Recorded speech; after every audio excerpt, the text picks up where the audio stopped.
Okay, Assalamualaikum warahmatullahi wabarakatuh. Okay, kita sekarang ni 4.45 di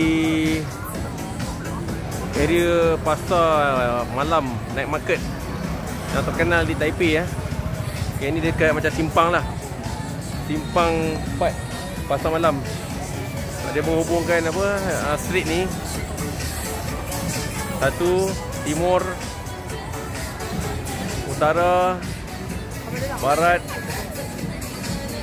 dan juga selatan. Okey. Tengok. Tengok saya kat tengah-tengah ni ah. Okey, nampak tu.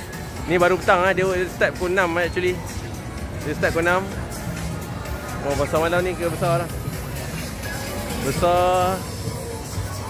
Dia belum ada cahaya lagi lah.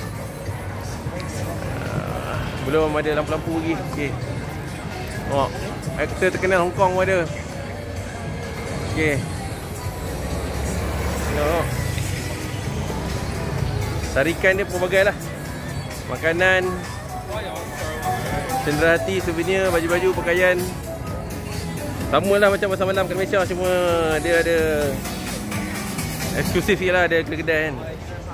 Macam Taling Street lah. Taling Street Taipei. Okey, tengok. Okey. Okey, ni Amanda pasal. Amanda nak beli souvenir? Ha? Yang ni tempatnya apa? Pasar malam apa? Ximending night market. Okey, dia belum night lah, dia baru afternoon. Okey. Okey, pilih dik. 310. Okey, ada berkenan mana? 310. Okey. Kita rest dulu. Kita akan review kemudian lah. Okey, masalah pada. Okey.